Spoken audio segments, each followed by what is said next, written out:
Il est très important que vous sachiez que je suis candidate contre personne, mais vraiment à l'écoute des Chartrains. Voilà, c'est pas contre, c'est pour avancer. C'est donc, en fait, une liste avec des valeurs qui sont celles de tous les républicains, de droite, de gauche, du centre, donc de nous.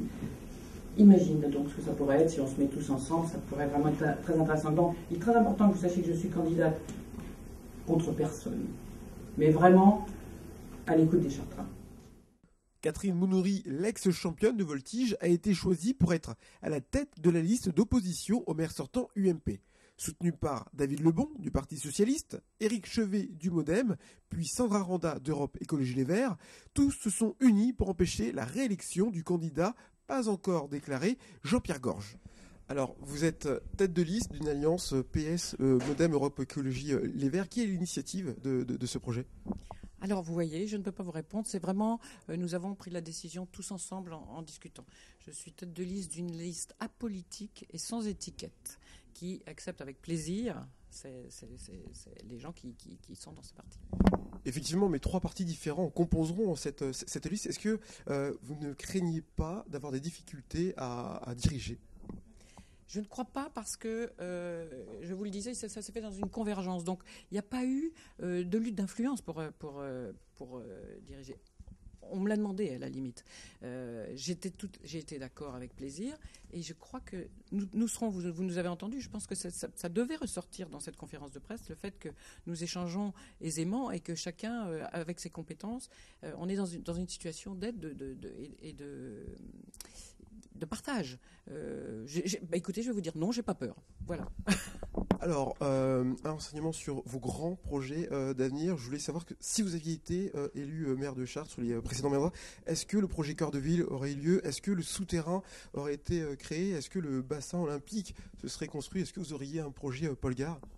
J'aurais certainement un projet Paul Gare. Le bassin olympique serait certainement fait. Le Cœur de Ville, je pense qu'on centralise trop.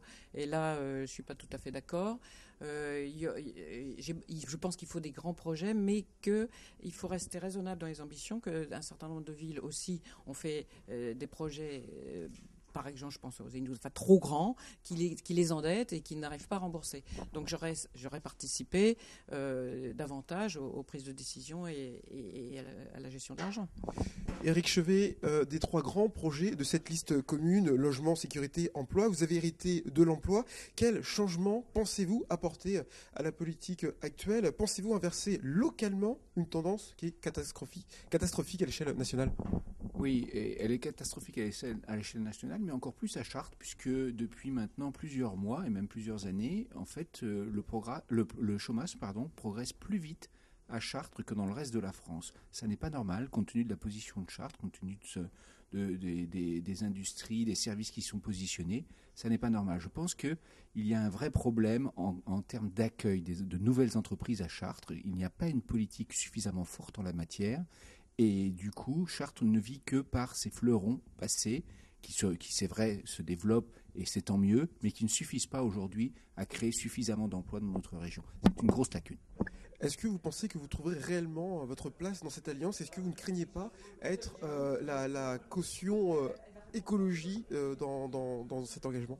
Je ne pense pas être la plante verte qui donnera la caution écologique au projet qui est mis en place, puisque nous avons tous conscience, et aujourd'hui les générations futures l'ont compris, que la transition écologique, économique et sociale est l'enjeu du futur. Et vous verrez que toutes les décisions et le programme qui est mis en place fait consensus autour de l'environnement et de l'humain. Alors vous avez été chargé du logement, quels sont vos projets ?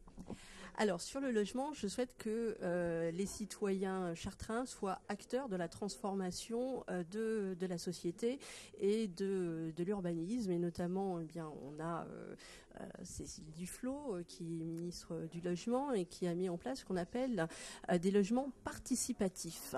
Et je souhaiterais que ce projet puisse être au cœur du projet municipal, où les citoyens soient acteurs de la construction jusqu'à la réalisation de leur habitat.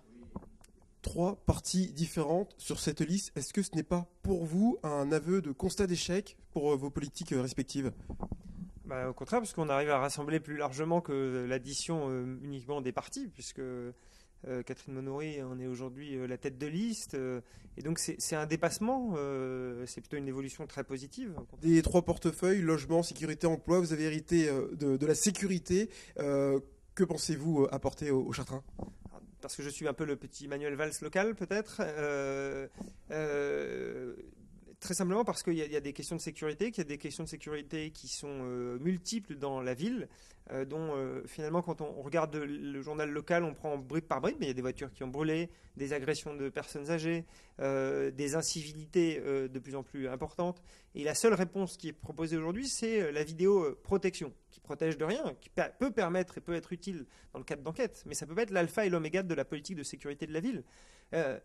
On a aujourd'hui des policiers municipaux qui patrouillent dans le centre-ville de Chartres, mais très très peu dans les quartiers périphériques. Et donc la sécurité, ça doit être pour tous. Il y a une promesse de la sécurité, et notamment dans les quartiers périphériques, parce que c'est là où il y a aussi beaucoup d'incivilité. Quand on va sur la Madeleine ou à Beaulieu, le mail de la Madeleine interdit aux 2 roues, et qu'il y a des jeunes qui font du scooter sur ce mail, et que les gens disent mais il n'y a personne. Avant, il y avait un commissariat de quartier qui était là. Avant, il y avait de l'humain qui pouvait empêcher cela.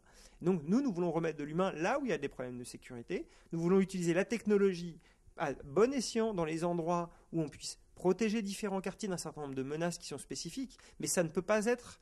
c'est de la communication, la vidéoprotection. C'est pas de l'efficacité. Alors, si vous élargissez leur domaine, leur champ d'intervention, les policiers municipaux vont dire on n'a pas les moyens. Est-ce que vous prévoyez de nouvelles embauches ? Est-ce que vous prévoyez de remettre la police dans les quartiers ici ? C'est évident qu'il faut qu'il y ait une ambition pour la police. C'est un problème de sécurité. C'est-à-dire qu'aujourd'hui, la communication de la ville, c'est de faire en sorte qu'il n'y ait rien. On communique sur ce qui est beau. On ne communique pas sur les problèmes. Mais quand on ne veut pas voir les problèmes, on ne les règle pas. Mais concrètement, vous prévoyez des embauches ? Bien sûr, il faudra réembaucher, il faudra installer de nouveaux lieux où les policiers vont pouvoir aller dans les quartiers. Parce que venir dans un quartier et tourner dans une voiture 1 minute 30, c'est pas s'occuper des quartiers. Quand ils y vont, vous voyez. Donc ça nécessite d'avoir une politique territoriale, de conquête territoriale, de reconquête du territoire de la République dans des endroits où elle a beaucoup régressé et où finalement on s'en occupe pas parce que le centre-ville, on fait les rues piétonnières. Voilà. Donc c'est noté, de nouveaux agents et de nouveaux commissariats de quartier à venir. Tout à fait. Merci, absolument.